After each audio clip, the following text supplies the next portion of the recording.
وإذا سألك عبادي عني فإني قريب أجيب دعوة الداع بسم إذا الله الرحمن الرحيم دعان الحمد لله رب العالمين والصلاة فليستجيبوا والسلام لي على رسول الله صلى وليؤمنوا الله عليه بي وسلم لعلهم رب اشرح لي صدري ويسر لي أمري يرشدون. واحلل عقدة من لساني يفقه قولي.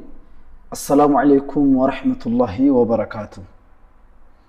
إن شاء الله تعالى زاري بالله فقاد عندنا አንገብጋቢና ወሳኝ የሆነ ነጥብ እናነሳለን።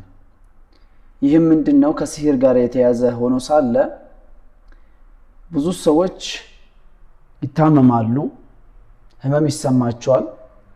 በህክምና መፍትሄዎችን ሳያገኙ የተለያዩ የህክምና መንገዳቶችን እዛው በመሞከር ጊዜያቸውን ገንዘባቸውን ይጨርሳሉ።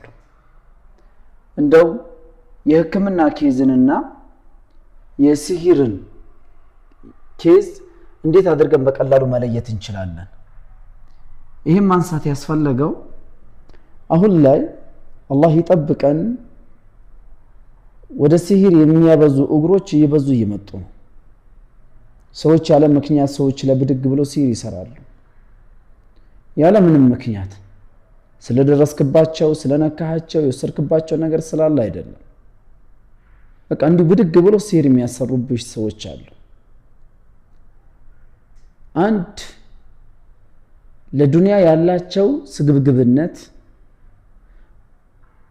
ሁለትና ትልቁ ምክንያት ሊሆን የሚችለው ደግሞ የአላህ ፍራቻ ተቋ የሚባል ነገር ልባቸው ስር የለም። አላህም ቢያውቁትና ይህ ወንጀል እጅግ በጣም የገዘፈ ከእስልምና እንደሚያስወጣቸው ቢያውቁ ኖሮ እኚህ እግሮች ወደ ጠንቋይ ቤት ባላመሩ ነበር። የብዙ ወንድሞች አፍያ እንዳልነበር ሆኗል። እንዳልነበር ትላንት ቆሞ ሲሄድ ያየነው ወንድም ዛሬ ያልጋ ቁራኛ ሆኗል። ዛሬ የሰላም እንቅልፍ መተኛት ከብዷታል። ዛሬ በሰላም ቤቷ መግባት አትችልም። እቤት ስትገባ ይጨንቃታል። ቤቱ ሲገባ ያሟል።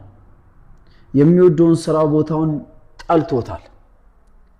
ልጆቹን እየናፈቀ ከልጆቹ እንዳይገናኝ ተደርጓል። አላህ ይጠብቀን። ብዙ ፈተናዎች የበዙበት ዘመን ውስጥ ነው ያለነው። እንደነ ስራዎችን የሚሰሩ ሰዎች አላህ ፊት ይቆማሉ። ለሰሩትም ደግሞ ጀዛቸውን አላህ ይከፍላቸዋል። እንዴት አድርገን የሩቃ ህክምና ወይንም ደግሞ ሲህር መሆኑን ያን ነገር መለየት እንችላለን ወደሚለው ነጥብ እንመጣለን። ሲህር ሳይንሳዊ ከሆኑ በሽታዎች በብዙ መንገድ ይለያል። አንድ ሰው ሲታመም ህክምና ቦታ ሐኪም ቤት መሄዱ ደህና ጥሩ ነው፣ ይመከራል። እዛ ቦታ ላይ መፍትሄ ካላገኘበት ግን ወደ ሩቃ መምጣት። ሁሉም እንዳንተ የዋህ አይደለም። አንተ ሲህርን፣ ሽርክን፣ ጥንቁልናን አግዝፈህ ትጠለዋለህ። አላህ የማይፈሩ ሰዎች ግን ላንተ አይተኙልህምና ማለት ነው። እንደዚህ አይነት ምልክት ሲኖር፣ የሲህር አይነት ኬዝ ሲኖር፣ በተለይ ደግሞ ድንገት ነው ሁሉም ነገር የሚከሰተው። ድንገት ራስ ምታት ጭንቅላቱን ወጥሮ ይዟል። ድንገት ሰውነቱ ፓራላይዝ ይሆናል። ድንገት ሰውየው ያለው ነገር ባዶ ይቀራል። በድንገት ሱካሩ ይጨምራል። በድንገት ደሙ ይጨምራል። በድንገት የልብ ምቱ እየጨመረ ይመጣል። የሰውነት ማቃጠል፣ በድንገት የሐሳብ መረበሽ፣ በድንገት መጨነቅ፣ ሁሉም ነገር ድንገት ነው የሚሆነው ሲህር ሲሆን ማለት ነው። በጊዜ ሂደት አይመጣም ሲህር። ህመሙ ሲመጣ ድንገት ይመጣል። ድንገት ሰውየውን ይቆጣጠረዋል። ሌሎች ህመሞች ያስታውቃሉ። ቀስ ብሎ ሰውየውን እያሳመመው ከምግቡ እየቀዘቀዘ ከምኑ እየቀዘቀዘ እየመጣ እንዳመመው ሰውየው ራሱን ያውቃል። ህክምና ቦታ ይሄዳል። ሲህር ግን ድንገት ነው የሚይዘው። እንደዚህ አይነት ምልክቶች አንደኛው ምልክት ነው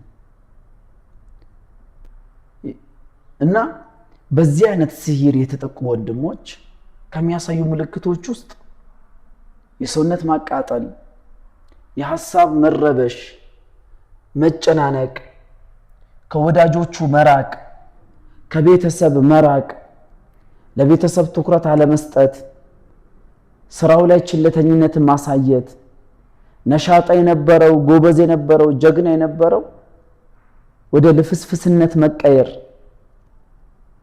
በቃ ባሰሩበት ሲር ይህን ሰው ያጀዝቡታል። ስራውን እንዲጠላ አለፍ ሲል ሱሰኛ እንዲሆን ከባለቤቱ እንዳይግባባ እሷም ከባሏ እንድትርቅ እንድትሸሽ መስጂድ እንዲከብደው ዒባዳ እንዲከብደው ይሰራል ስራው በረካ እንዳይኖረው ከስተምሮች የነበሩት ደንበኞች መሸሽ የነበረው ዱንያ ከስሮ አልፎ ተርፎ የሰው ዕዳ ስር መዘፈቅ ታማኝነት የነበራቸው ከጊዜ በኋላ ያን ነገር ማጣት ሳያውቁት እነሱ ሳያስቡት ማለት ነው። እንደዚህ አይነት ምልክቶች አሉ ሲህር ሲሆን ብዙ አይነት ምልክቶች ውሱን ምልክቶች ናቸው።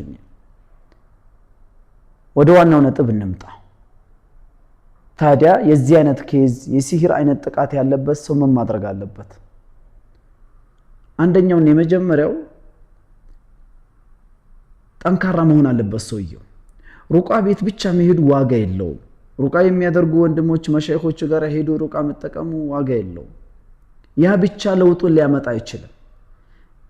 ያንተ ልፋት ያንተ ጥንካሬ ያስፈልጋል። ለምሳሌ ዋጅቦች ላይ ሱናዎችን ማብዛት አለበት ከዚህ በሽታ ለመላቀቅ። ከጾም ሱና ሰኞና ሐሙስን መጾም፣ ሌሊት ሰላት መስገድ፣ ዱሃ ሰላት መስገድ፣ የሱና ሰላቶችን ቀብልያ ባዕድያ ያሉትን መስገድ፣ ሰደቃ ማስለመድ፣ በደንብ አድርጎ ሰደቃ መስጠት፣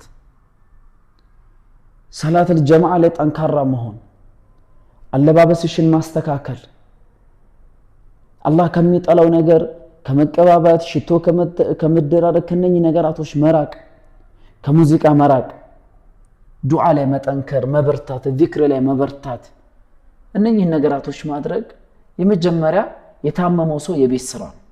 ሰውየው ይሄን የማያደርግ ከሆነ ሩቃ ቤት ቢሄድ ቅንጣት ታክል ፋይዳ ሊያገኝ አይችልም። ሩቃ ቤቱ አንተ በምታደርገው ጥረት ላይ ነው ሊያግዝህ የሚችለው ማለት ነው። ያ ሰው ሸሪዓዊ በሆነ መንገድ የሚያደርግልህ እገዛዎች በአንተ ጥረት ላይ ተንተርሶ ነው። ይሄ ሩቃ ህክምና ማለት መታገል ነው።